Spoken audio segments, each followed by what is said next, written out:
Hello and welcome to Route 99. My name is Raj Thakkar. We have the second RC from the second slot of CAT 2024 VRC. Okay, the RC is about spices. Spices were a global commodity centuries before European voyages. There was a complex chain of relations, yet consumers had little knowledge of the producers and vice versa. So, spices were in the global trade years before Europeans started exporting and importing it. But there was a complex relation. The producers did not know about consumers, and consumers did not know about producers. Correct. Desires for spices helped fuel European colonial empires to create political, military, and commercial networks under a single power. So, this desire for spices, this trade of spices, led to expansion of colonial empires. In order to fuel this trade, they created political, military, and commercial network. Historians know a fair amount about the supply of spices in the Europe during the medieval period. What did they knew? They knew the origin, the methods of transportation, and the prices. So this is what they knew so far about the supply of spices in Europe during the medieval period, but less about demand. They knew all of this, but they weren't sure about the demand. Why go to such extraordinary efforts to procure expensive products from exotic lands? Still, demand was great enough to inspire the voyages of Christopher Columbus and Vasco da Gama, launching the first fateful wave of European colonialism. So, what was so special about these spices? That there was this great demand that it led to uh, renowned voyagers like Christopher Columbus and Vasco da Gama to go to extreme lengths to fetch these spices, and this ultimately led to the wave of European colonialism. So, why were spices so highly prized in Europe in the centuries from about 1000 to 1500? Why were these spices so expensive? Once, one widely disseminated explanation for the medieval demand for spices was that they covered the taste of spoiled meat. Okay, one reason could be that they would make the meat taste better.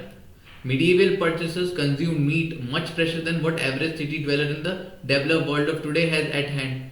However, refrigeration was not available, and some hot spices have been shown to serve as an antibacterial agent. So, though the meat was fresher in the past, but there was no provision of refrigeration, so the meat would go bad quickly. Correct. So, in order to preserve it, they used to use spices. Correct. So that could be one of the reasons why spices were in huge demand. And what could be the second reason? Okay, let's find out. Salting, smoking, and drying meat were other means of preservation. Most spices used in cooking begin as medical ingredients. Okay, this is the second use of spices. And throughout the Middle Ages, spices were used as both medicines and condiments. So, first use was to preserve the meat. The second was to use it as a medicine. So, throughout the Middle Ages, it was both used as a medicine and a condiment. Correct. Above all, medieval recipes involved the combination of medical and culinary lore in order to balance food's humoral properties and prevent diseases. So, if you would look at the medieval recipes, you would find that there are spices all over it. They are using spices for combination. They are using spice lore means stories. Correct. They are using spices for medical and culinary lore in order to balance food's humoral properties and prevent diseases. So this acted as a antibacterial agent. So it would prevent the consumer of the meat from diseases because it had humoral properties. Most spices were hot and dry, so appropriate in sauces to counteract the moist and wet properties supposedly possessed by most meat and fish. Correct. So this was another reason why spices were so popular in the medieval period. So we got two reasons. What were they? The first one was preservation of meat, and second was medicinal purpose. So these were the two reasons. Correct. Where spices came from was known in a vague senses centuries before voyages of Columbus. So the origin of spices was very vague. Okay, just how vague may be judged by looking at the medieval world maps. So you can assess how vague they were by looking at medieval world maps. To the medieval European imagination, the East was exotic and alluring. Medieval maps often place India close to the so-called earthly paradise, the Garden of Eden, described in the Bible. So the maps were so vague, the maps were so elusive that the places like India, which has spices in abundance, were described as earthly paradise. The Garden of Eden is the name for paradise in Bible. Correct. So that was the condition of maps in that period. Geographical knowledge has a lot to do with the perception of spices, relative scarcity, and the reason for their high prices. So if you know where does the spice is coming from, you can tell a lot about its scarcity and the reason for its high prices. So geographical knowledge has a lot of influence on the price and the availability of the spice. An example of the varying notion of the scarcity is conflicting information about how pepper is harvested. Now they're taking an example for explaining how geography influenced the availability and high price of the spice. As far back as the 7th century, European thought that the pepper in India grows on tree guided by serpents that would bite and poison anyone who attempted to gather the fruit. Okay, the only way to harvest pepper was to burn the tree, which would drive the snake underground. So now you see this geographical knowledge that the pepper grew in India and the tree was guarded by serpents would how this influenced the price and the scarcity, the availability of the spice. Of course, this bit of lore would explain the shriveled black peppercorns, but not white, pink or other color. So they could guess that just because the trees were burned, the spices would come out black. Correct. But what about other colors? What about white pepper, pink pepper or pepper of other colors?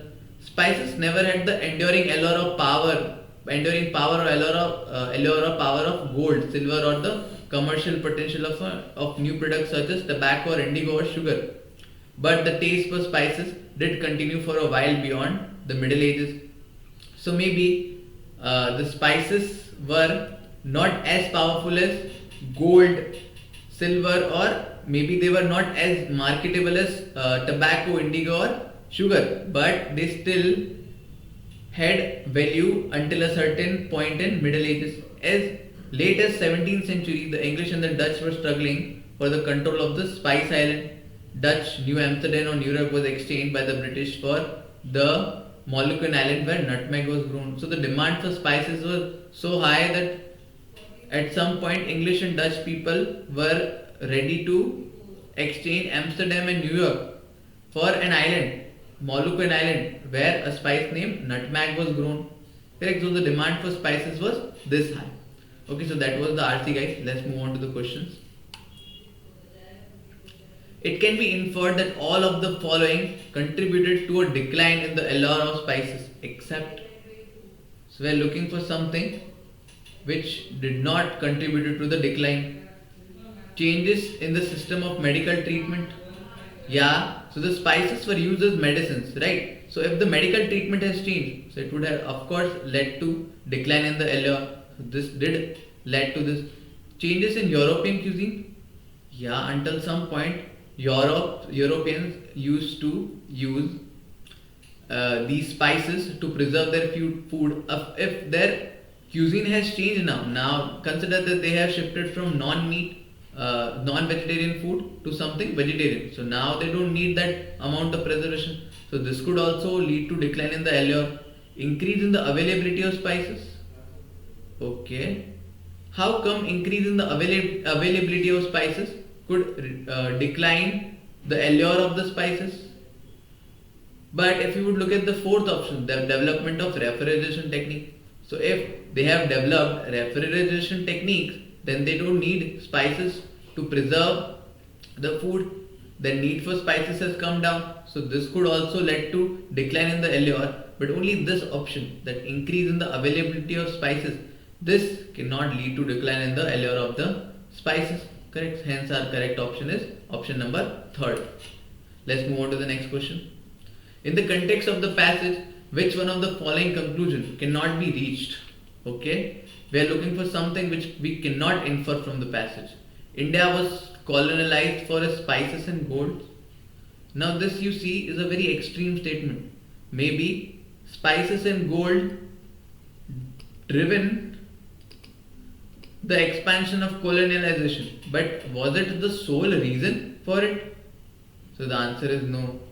Okay, let's just read the other option in order to be more sure about it. The spice trade was a driver of colonial expansion. Now this seems like something acceptable. It was a driver of colonial expansion. It was not the sole reason for colonialization. Correct. Colonialism was motivated by the demand for spices. Yes, this is mentioned in this passage that just because Britishers desired spices so much that they created a single system of complex military and other relations in order to just procure spices. So this is true. Tobacco was more marketable than spices. At some point in the passage, this is mentioned that maybe it was not as good as sugar, tobacco, or indigo. So of course, tobacco, sugar, and everything was more marketable than the spices. So this is also given. Only this option, which is very extreme, that India was colonized just for the sake of spices and gold, is wrong. Correct. Hence, this is our correct option. Next question. If trader bought white peppercorns from India to medieval Europe, all of the following are unlikely to happen. See, we are looking for something unlikely to happen except. Okay. So we have two negative, unlikely and except. So we are looking for something positive, which is likely to happen. The spices of price would decrease. So, is this unlikely to happen or the likely to happen?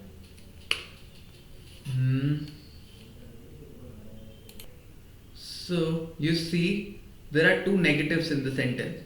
Unlikely is a negative word and except is a negative word. So, we are looking for something which is likely to happen. Correct. The prices of spices would decrease. Is this likely to happen? We don't know for sure. This may happen, this may not happen. So we cannot take this one. This is a very extreme statement. Europeans would doubt the story of pepper harvesting. This is for true. If the white pepper would reach the land where the story is prevalent, that the trees are burned, they would come to realize that this cannot be, the color of the black pepper cannot be justified. Correct. The pepper has come into white color. So this is for sure that they would start doubting the pepper harvesting story, because until this point they were considering that the black color of the pepper is justified because it is harvested by burning the tree. So this is bound to happen. Pepper would no longer be considered exotic. Why it wouldn't be considered exotic? It is still bought from the lands of India. It is still exotic. Medieval maps would be used as navigational aid. Why this would happen at all? This is completely irrelevant to the question. But this is true. This is very likely to happen. Hence our correct option is C. In the context of the passage, the people who heard the story of pepper trees being guarded by snakes would be least likely to arrive at the conclusion that we are looking for least likely. So let's just eliminate the conclusion which are likely. Pepper is costly for good reasons. Yes, if the harvesting is such a tedious process, then it has to be costly. So So this is true. This is what they can conclude. It is not advisable to go to India to harvest the pepper themselves. Yes, if the process is so dangerous, they would conclude that it is advisable that they do not go and harvest it themselves. This is also true. This is why paper is so hot. Now you see, this is something very irrational. Just because it is harvested by burning the tree, this does not make it so hot.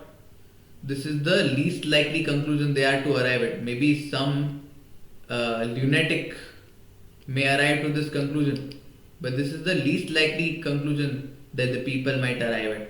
It is no surprise that the pepper supply is so limited. Yeah, if the process is so long, if the process is so difficult, then yes, the supply is bound to be limited. So this is also the conclusion they can arrive at. But only this conclusion, that this is the reason why paper is so hot, is the only option which sounds very irrational. That is why the correct option is 3. Okay, so that was the RC, guys. Those were the questions we discussed. So far the RC was easy. The passage was easy to read.